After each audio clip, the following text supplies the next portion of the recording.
Hi, I'm Tom Bradley and welcome to the 5th instalment of this hybrid drumming course for Rhythm Magazine. So today we're going to talk about looping samples. So far we've added pads to our acoustic setup and we've added acoustic drum triggers as well. So today we're going to be introducing this SPD-SX from Roland, which is a dedicated sample pad. So it's the ideal tool for looping, for doing the kind of stuff that we're doing today. It's worth mentioning though, as usual, that most manufacturers, general kind of E-kit modules will include some kind of looping functionality as well. So don't be put off if you don't have one of these, although go and get one because they're amazing. You should still be able to kind of join in and put some of this stuff to the test. So what we're going to do is get started with some samples that I've put on already and start by talking about the difference between a one-shot and a loop. So the one-shot, as the name suggests, you hit the pad and you'll hear the sample once. So on here we have, so what I've done is got my kit, I've gone into the menu and then the pad menu, which we've done before on others. And then on here, I'm just pressing mode, and then by default, it's set up as a shot. So when I hit the pad,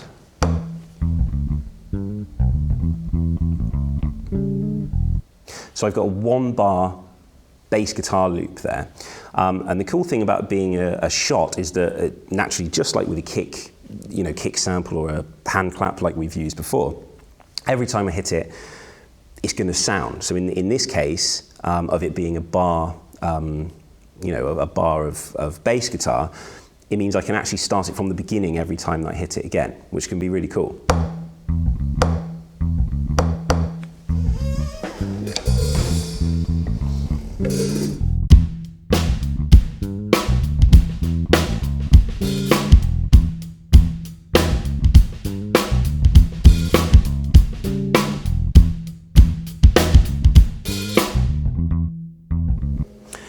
So that's kind of cool. So we can use that to our advantage.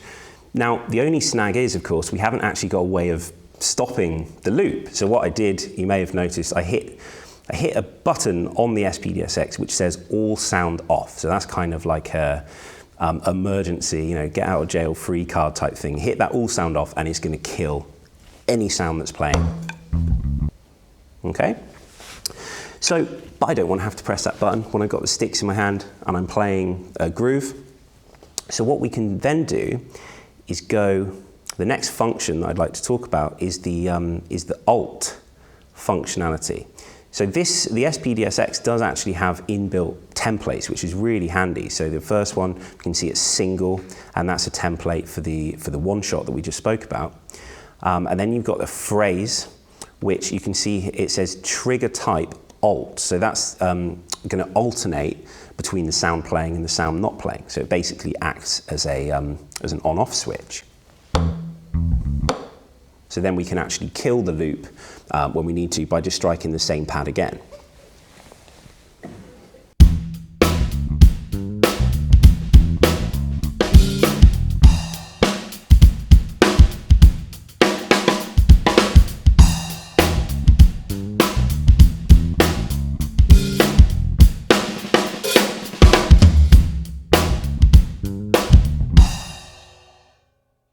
So there we go. Now what happened when I changed the template to loop is it changed the dynamics function from on, which it will be by default within, for a one-shot. So if I hit the pad quietly, then it will sound, if I hit the pad gently, then it will sound quietly. And then if I hit it harder, just like we're used to obviously with our acoustic drums, and then the triggers that we've used previously. But of course, when we're playing a loop or a full track even, which we'll talk about in future sessions, we will need to make sure that it's sounding at the exact volume that we want it to, right? Essentially full volume. We wouldn't want to miss-hit a pad and then it would just have our loop or our track play at a really quiet volume, because that's going to get awkward for everybody.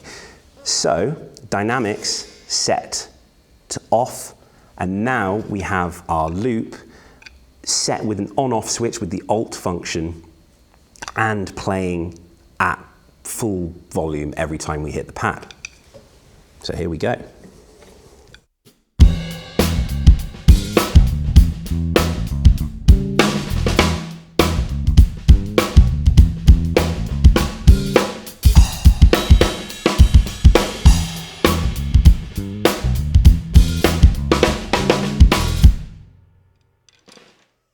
Okay, so what I've also done, so this is set how we need it to be now, as I mentioned, with the dynamics off, set to Alt, and just set up to loop properly.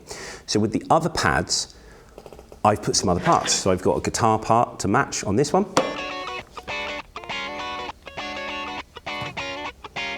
And then that's looping, so I've hit them both at the same time.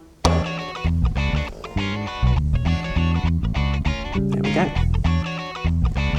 And then I've got, this is where things start getting interesting, because I've got another bass line, I've got an alternative bass line, which is this one.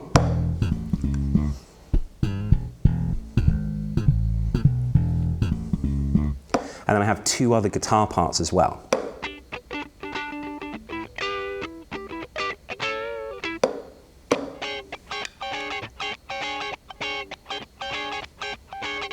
And they're all set with the same settings, you know, as loops with dynamics off, etc.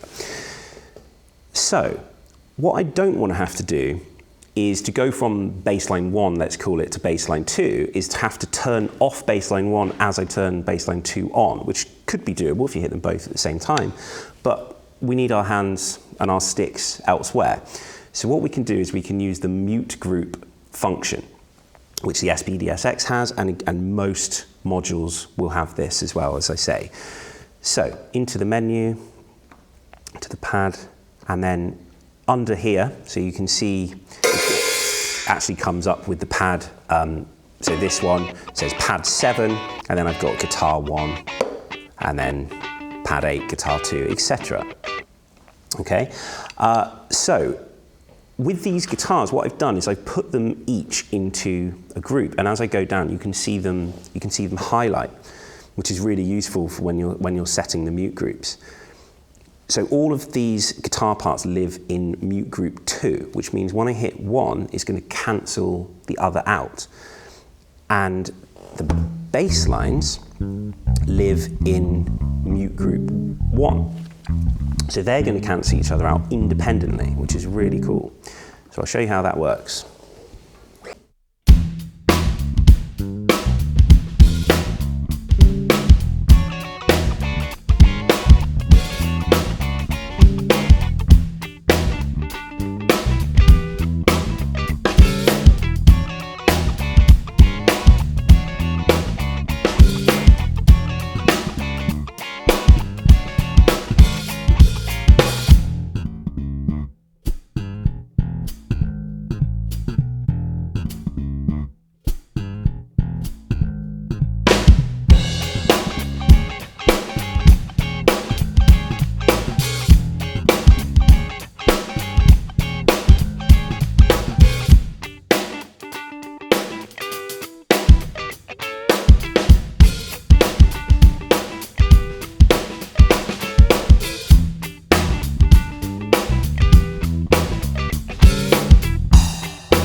So what I actually did there with pad 1, which I hit right at the end, that's just a single bass note, just a slide at the end, which I actually put into the same mute group as the bass loops. So even though that's just a one shot, it's still going to cancel the loops out. So we can have the groove, and then when I want it to end,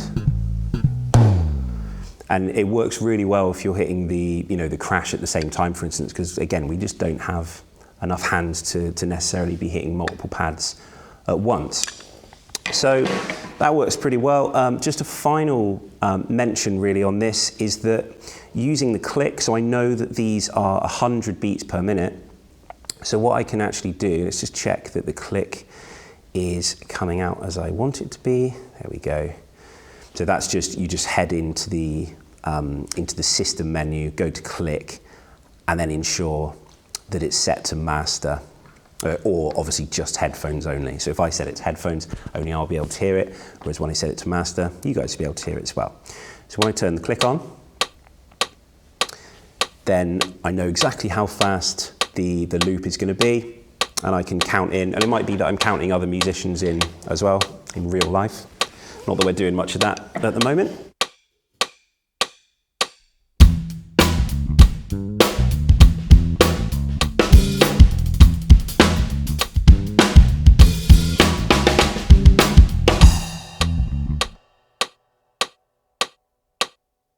And then, like I say, if I wanted to route the click just to the headphones so that only I hear it, then I can just head back in to that click menu, set it to headphones, and do exactly the same thing, but this time you should only be able to hear the loop and not the click.